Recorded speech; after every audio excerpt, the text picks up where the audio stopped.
if you want to do like gay, bi, whatever it is, just you have to make the character likable, agreeable.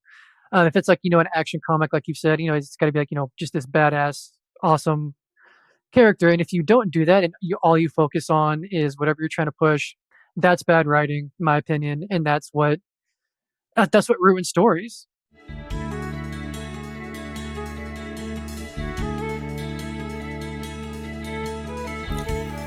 Do you feel continually let down by modern media?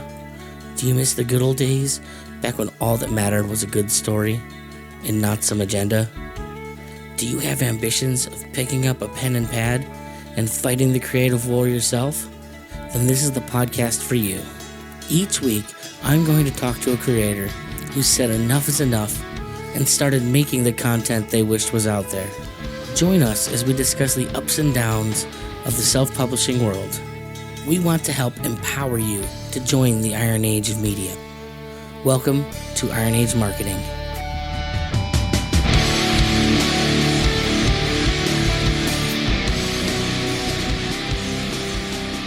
Welcome everyone to another episode of Iron Age Marketing. I am Nicky P, here yet again with another one of these fantastic, pretty animations that they tell me there's a person behind. I think it's just AI trying to confuse me. But why don't you introduce yourself here, Mr. Calvin Gulotta? Hey, good afternoon, everyone. Calvin Gulotta here. Very happy to be here, by the way. Thank you for having me on, Nicky P. Appreciate it. Well, let's kind of start things out by giving everybody a little bit about your background and how you came to this world. Right now, you are promoting a comic book. Why don't you tell us how you decided to get into comic books in the first place? Well, it was a long process of a decision, really. I had been writing for a little while, and I never ever thought about writing a book, let alone doing a comic. But as I got older and as I started noticing this trend in comics and in some books that I was reading, where instead of focusing on story, character building, just getting lost and immersed in the world that the author is attempting to create for you, there's always, well, not always, there at the point that I was reading in, there seemed to be some agenda being injected of some sort, and I didn't really care for that. And what was really the tip, excuse me, I have lunch stuck in my throat. What was really the tipping point for me was, and I don't remember the issue, but it was an Iceman comic, and it was one of the ones where they kind of reinvented his sexuality, so to speak, and I was like, no, I'm done. This is my tipping point because Iceman was my favorite X-Men, and they just completely ruined him, in my opinion. He wasn't furry and blue enough for me, so. Fair enough. But yeah, I just decided that maybe I can try. Maybe I can I have a couple of stories that I've written. Maybe I can try my own comic. And as I was making that decision, I've said this before, but I kind of narrowed it down to about 3 stories that I wanted to tell. And I chose Underworld Don because I figured there wouldn't be a lot of competition. Everybody has a superhero story. And I'm like, I don't really know anybody who's doing, basically like, Godfather, Goodfellas, in a separate dimension called the Underworld. So I might try that and see what happens. And here we are. Well, coincidentally, I started doing the new run of Dick Tracy. Oh yeah, I've been having a lot of fun with that because. Oh god, that's the name I haven't heard in a long time. The Obi-Wan Kenobi meme. But I do know what you're talking about. Yeah, but I have not heard Dick Tracy for a long, long time. I can't even remember what company is bringing it up. I think it's Mad Cave, but they started a run, and it's been pretty fun so far. I mean, I've never been a superhero guy. I'm more of like a horror guy when it comes to comics. But just the hard-boiled detective stories work really well in that medium too. But what you're telling is, as you describe it, it's one part Goodfellas.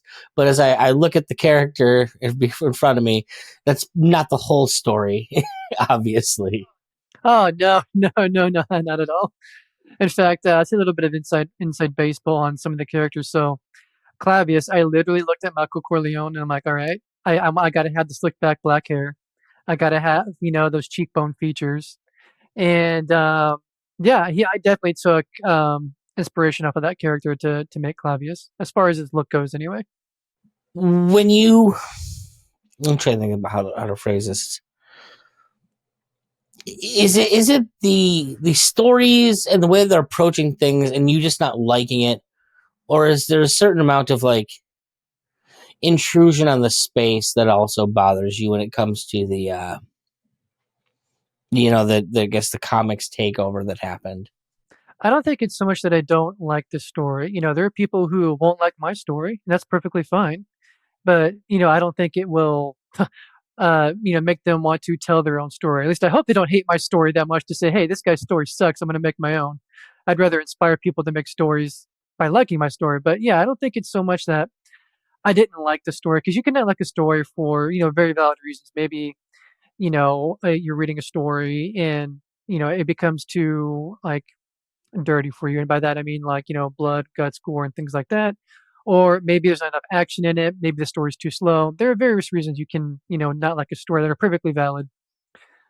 For me, it's been just really the bastardization of characters that already have a long history and have already been developed to look and act a certain way. And then when you completely destroy that because you have something you're trying to push, whatever it is, um, it's annoying and I hate it.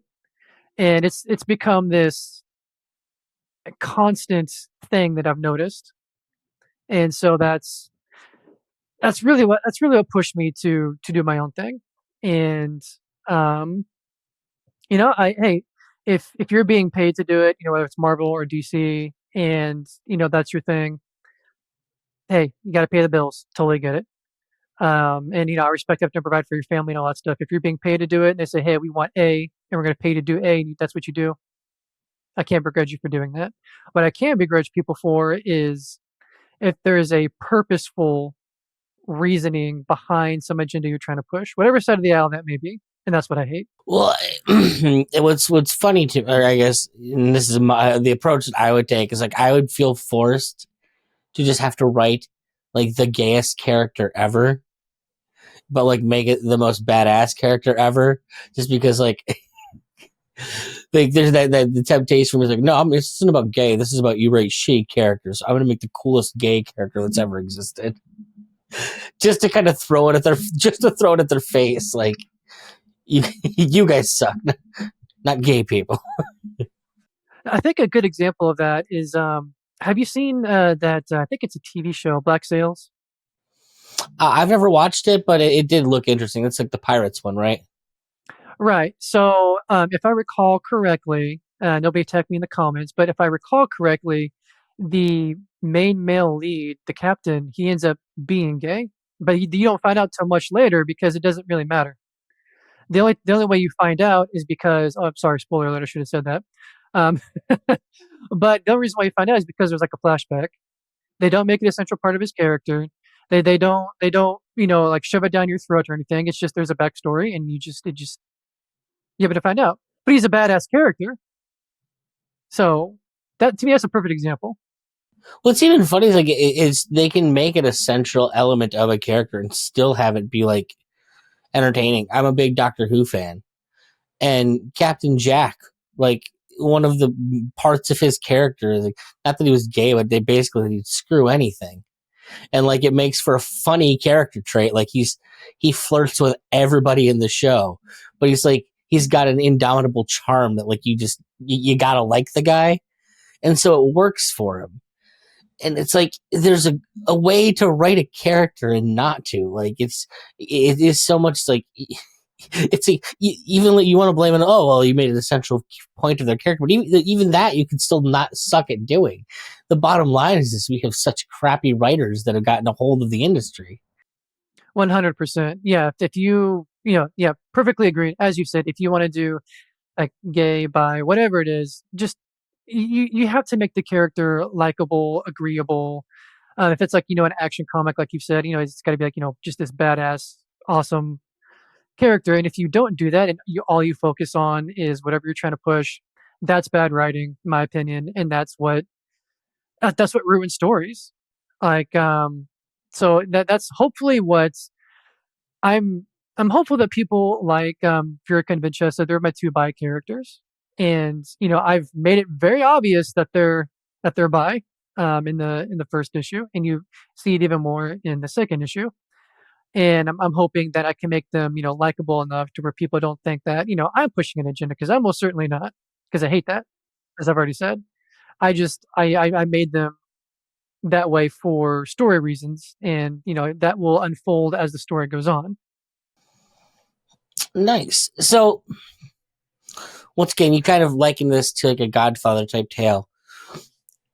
Obviously, the visual style is not very classic Italian. So how does that kind of come together? Well, I like anime. I'll be honest. If you can't tell, My daughter loves all of your work, but your artwork, by the way. oh well, tell her I said thank you. I'm so happy she does. Um, it's also a cost thing. So, and for people who may be watching this and don't know, different art styles have a different price tag on them. And at least in my experience and from my small journey that I've taken so far, I have come to know that different art styles have a different price tag. Some artists will bill you, let's say it's like $300 a page, no matter the art style. If they can do it, it's $300 a page, no matter what art style you choose. Others are like, okay, for this art style, it's this much. For this art style, it's this much. But again, in my experience, different art styles, different price tag. And this particular art style was one that I could afford. It's one that to me looks absolutely gorgeous, and it's got that anime style to it. But it's also kind of got those, I don't know the art terms, the harder color palette, and by that I mean it's not this bright and cheery, super neon colors that you see in some animes. The colors are more grounded. Maybe that's the word I'm looking for here. So and that's kind of what I wanted for a darker tale.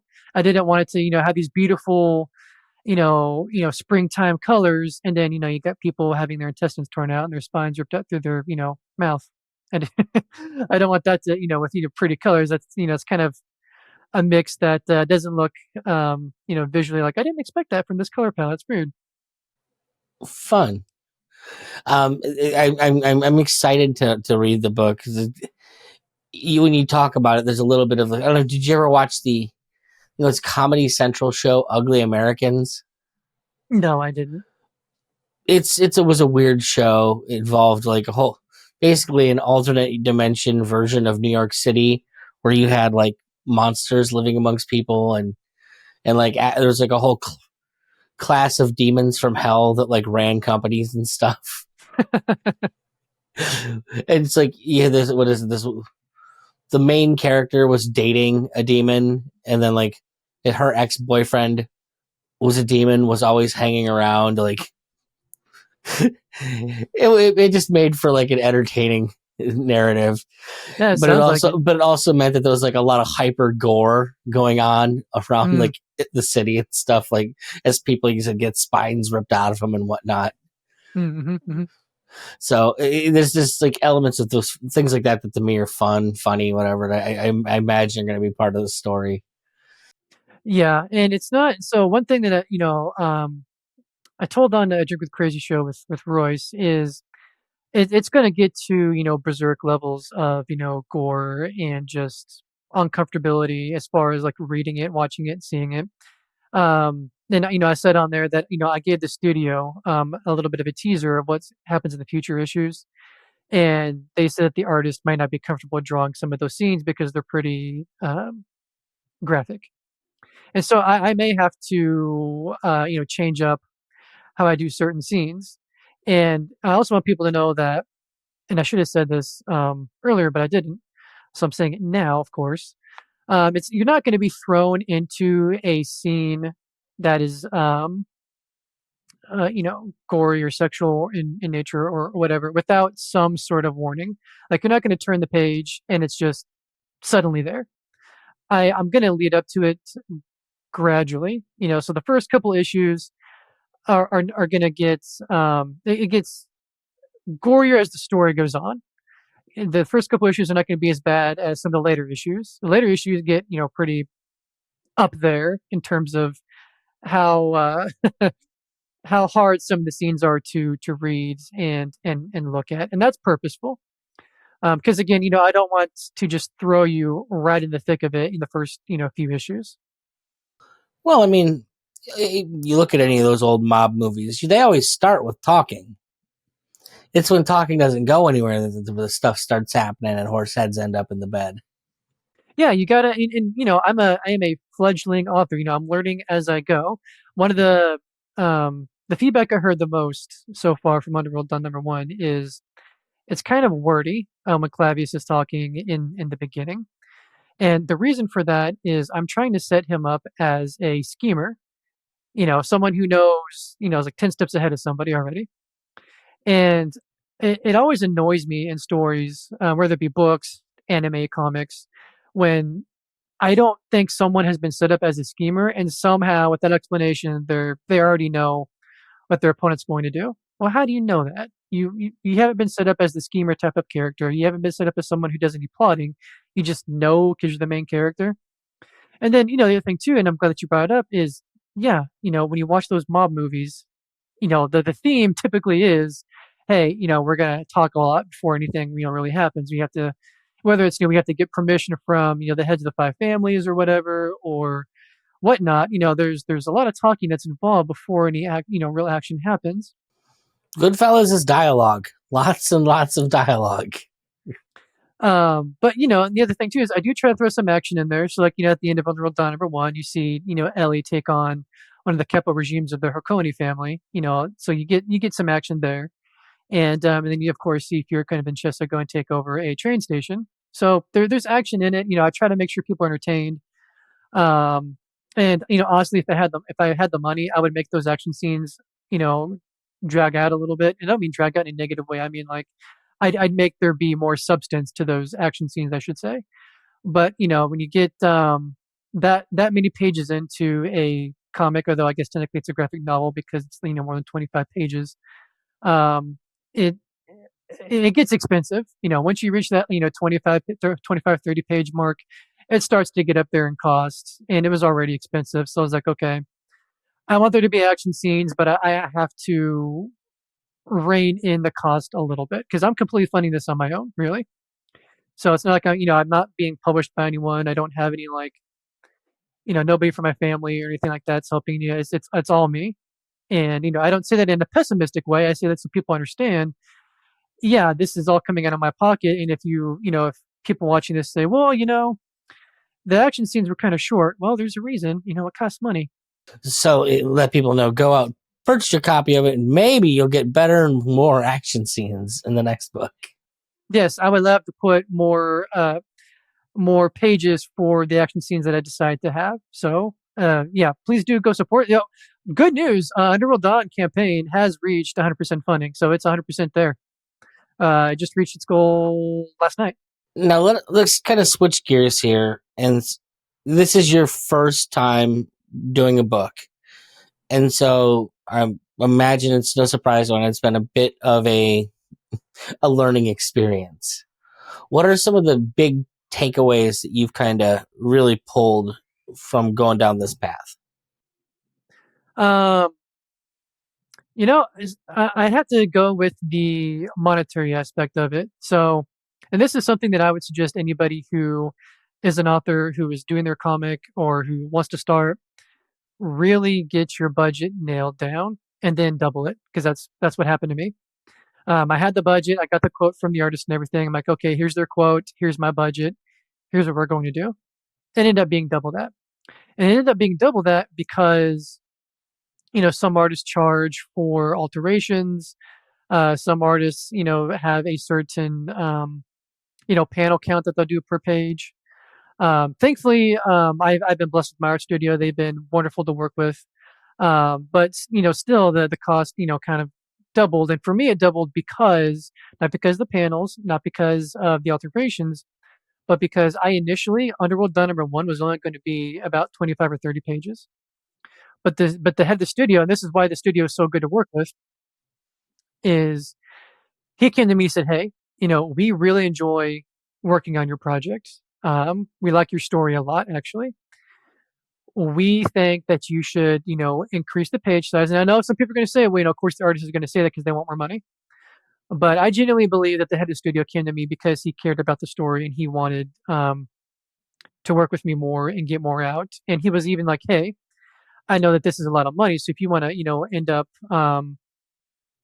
doing payments instead of, one huge sum, I'll do that." So we met in the middle. I said, "Hey, I will pay you half now, and then I'll pay you the other half later."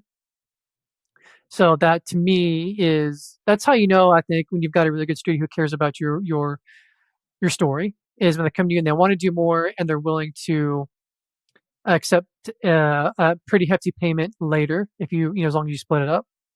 And then secondly, don't get ahead of yourself. So I was so excited. I would do promotional material.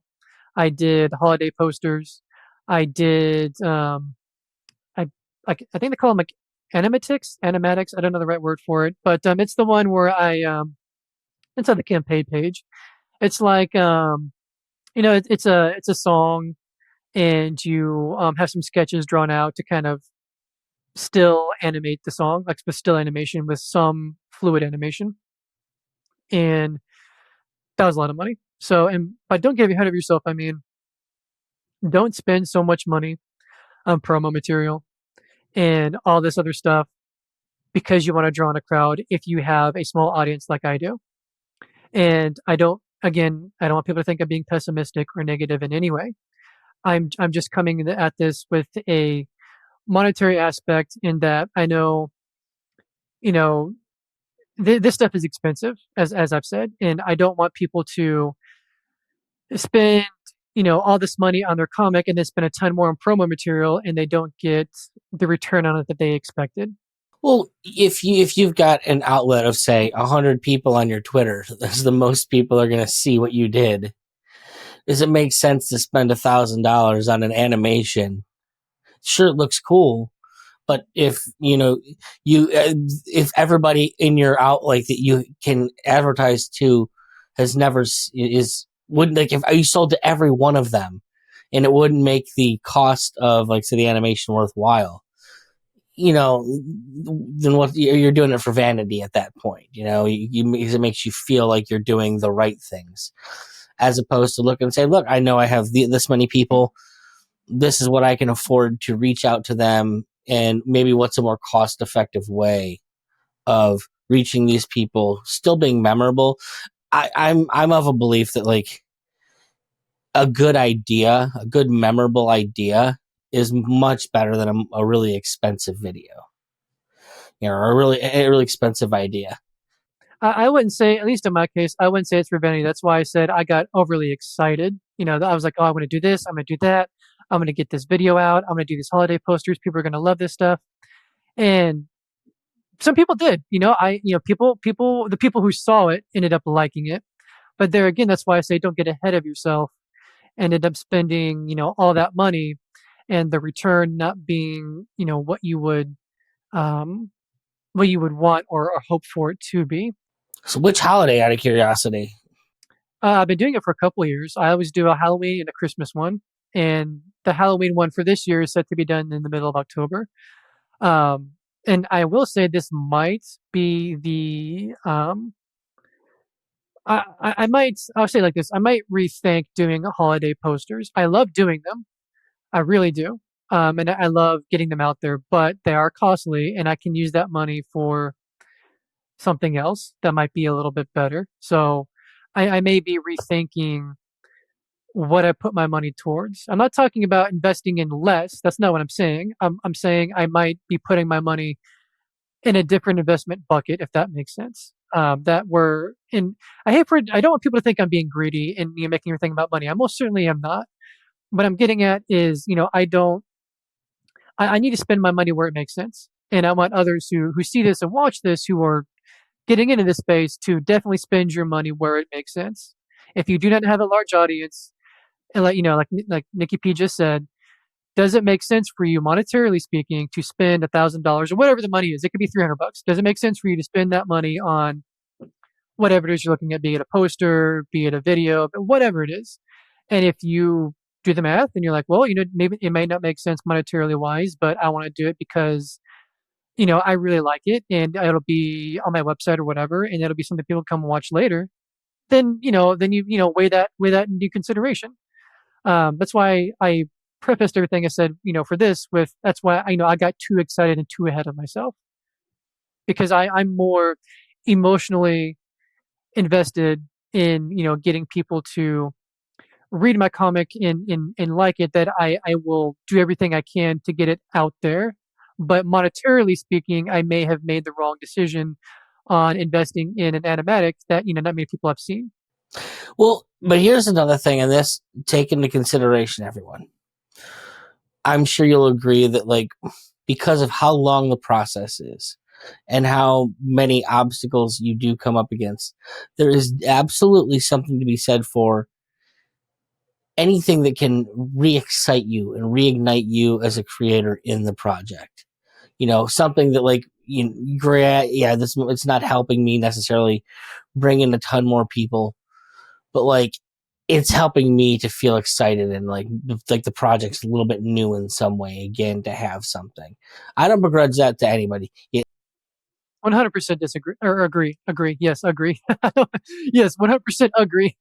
And if you're gonna make Christmas stuff, just make sure you let me know, and I will buy up all of it because I love Christmas. As if the Christmas tree on my desk behind me isn't, you know, enough of a signal. Hey, I figured, and that's why I love Christmas as well. I really freaking do. It's like 365 here. I will go to Hobby Lobby like as soon as they have Christmas stuff and just walk around. I have an entire Christmas section of comics. I don't even read most of the runs that they're from, but they're all Christmas comics, so I get them because they're holiday themed. Yeah, see, if I knew nothing else about you and I just knew that you like Christmas, I'd be like, okay, I want to go on this guy's show. Just that's it's really the best time of the year, folks. I mean, it really is. We celebrate every 25th of every month in my house because my wife works for UPS, so we don't get to have like a really she's working and sleeping a lot during the holidays, so we don't see her much. So every 25th of the month we listen to Christmas music, and I call it Giftly Day. Um, and then we keep our Christmas tree up year round.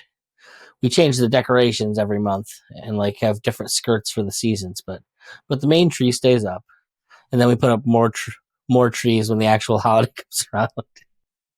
Yeah, that's wonderful. But yeah, going off what you said, so to give another example, is I have another sci-fi story that I'm slowly working on. It's not something that's going to be out really anytime soon, but I'm slowly working on it. And like you just said, to keep me excited about the project, I commissioned a character sheet already for the main character, and that's literally just for me to continue to have some sort of like encouragement to keep me wanting to devote time to telling the story. Not that I don't already want to do it, even if I didn't have the character sheet, but it's an additive, so to speak. It's forward motion, if nothing else. Yeah, right. But yeah, that's just another really good example that I think would be good for some people. That if you're writing a story and maybe you're having a hard time staying motivated, if you've got some money laying around, maybe go get a character sheet of your character, and you can change how your character looks later. Just make sure you let your artist know, hey, I'm writing this story. I want to get a character sheet out. Of character A, they're mostly done, but I may change, like if it's fantasy character, I may change their armor later on, and just let your artist know, and I'm sure they'll be more than happy to work for you or work with you on that in the future. But yeah, definitely is a good way to stay motivated and appeal to yourself as an author. So maybe the important takeaway is understand why you're doing things before you do them. Like, no, if I'm considering this an investment in the project because I expect that it's going to get me new people watching, or I'm considering this an investment in the project because it's helping keep me excited about what I'm doing with it while there's, a lull in, forward progress. It's, it's being honest with yourself about what you're getting out of any given transaction or any given decision that you're making. Right, right, 100%. And that self investment really does go a long way later on. Like some people, like I mentioned, some people didn't even know I did holiday posters. They had no idea. So when I told them about that, and they said, "Yeah, this goes back to 2019." They had a few years of holiday posters to go back and take a look at, and I was more than happy to obviously give them the links and stuff like that to go to. So yeah, that investment that I started doing in 2019 really helped out. I think it was last year when people were asking about that for the holiday posters.